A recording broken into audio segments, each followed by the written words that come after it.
Rusiyada vətəndaşlığın və bu ölkədə daimi yaşayış icazəsinin verilməsi qaydaları sərtləşdirilib. Bundan sonra əvvəlki şərtlərlə yanaşı Rusiya Müdafiə Nazirliyi ilə müqavilə bağlanması da tələb olunacaq. Yəni, vətəndaşlıq almaq istəyən əcnəbi kişilər Rusiya Silahlı Qüvvələrində azı 1 illik hərbi xidmət keçməlidirlər. Bu qərar xüsusilə Rusiya vətəndaşı ilə nigah və övlad əsasında sənəd almağı planlaşdıranlar arasında narahatlıq yaradıb. Xarici vətəndaşların narahatlığına səbəb olan digər məsələ isə hərbi xidmətə cəlb olunanların döyüş bölgələrinə göndərilə biləcəyi ehtimalıdır. Mövzunu Rusiyadakı xüsusi müxbirimiz Fərid Əkbərov davam etdirir.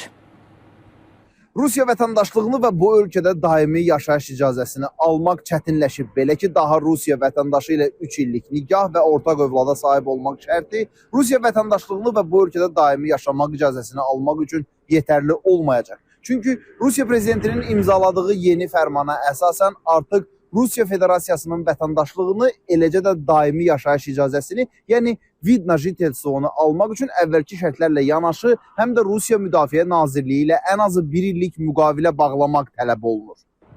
Əcnəbilərin vətəndaşlıq və yaşayış icazəsi almaqla bağlı müvəqqəti proseduru haqqında fərmana dəyişiklik əsasən 18 yaşdan 65 yaşa qədər əcnəbi kişilərə şamil olunur. Belə ki, bu kateqoriyaya aid xarici vətəndaşlar Rusiya pasportu və ya yaşayış icazəsi, yəni vid na jitelstvo almaq üçün əvvəlki şərtlərlə yanaşı həm də hərbi xidmət haqqında şərti yerinə yetirməlidirlər.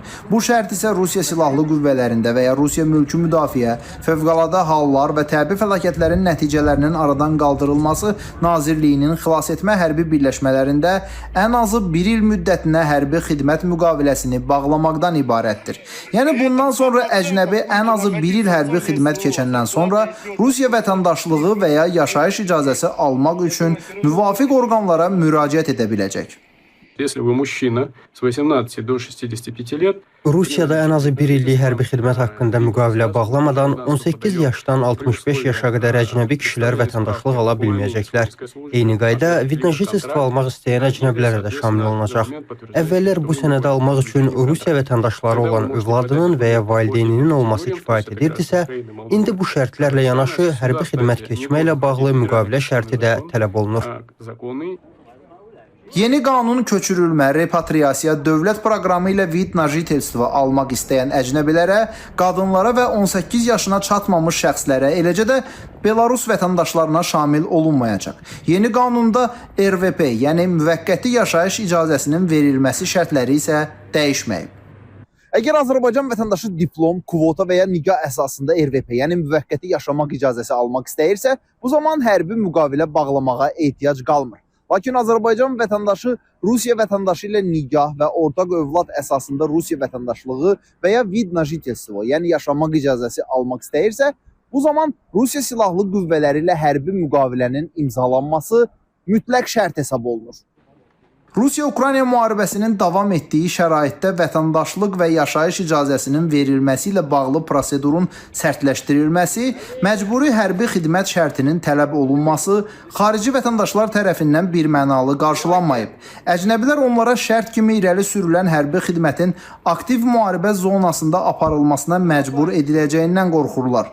Bildirirlər ki, heç kəs xarici vətəndaşlara 1 illik hərbi xidmət dövründə müharibə zonasında döyüş əməliyyatlarının getdiyi yerə göndərilməyəcəyinə zəmanət vermir.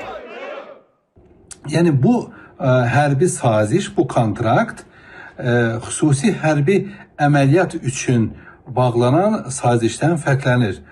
Burada demək müddəti ən aşağısı 1 il olmalıdır. Burada başqa bir variant da var. Yəni bunlar hərbidə xidmətdən başqa, onlar mülki müdafiədə, yəni buna qrajdansk obrona deyirlər. Orada da iştirak edə bilərlər. Yəni hansısa dağılmış yerlərdə oranın bərpası üçün bir hərbiçi kimi onlar orada iştirak edə bilərlər. Rusiyada yaşamaq icazəsi almağa hazırlaşan Azərbaycan vətəndaşlarına hərbi xidmət haqqında müqaviləni imzalamadan öncə diqqətli olmaq tövsiyə olunur. Mən xüsusən də Azərbaycan vətəndaşlarına tövsiyə edirəm ki, bunlar hansısa bir sazişə qol çəkməmişdən öncə mütləq diqqətlə oxusunlar və lazım olan vaxtı hüquqşünaslara müraciət eləsinlər ki, onları düzgün istiqamətdə yönəldə bilsinlər. Amma yəni başqa bir çətinliklə üzləşməsinlər deyə həmişə lazımdır ki, Rusiyanın Federasiyanın ərazisində dəyişdirilən bu qanunları, xüsusən də miqrasiya ilə bağlı qanunları izləsinlər və onları pozmasınlar. Rusiya vətəndaşlığına qəbul və Rusiyada yaşamaq icazəsinin verilməsi proseduru haqqında yeni prezident fərmanı artıq qüvvəyə minib. Fərmanda yeni qaydaların müvəqqəti olduğu qeyd olunsa da, məcburi hərbi xidmət tələbinin nə vaxt ləğv ediləcəyi açıqlanmayıb. Fərid Əkbərov, İTV Xəbər, Moskva.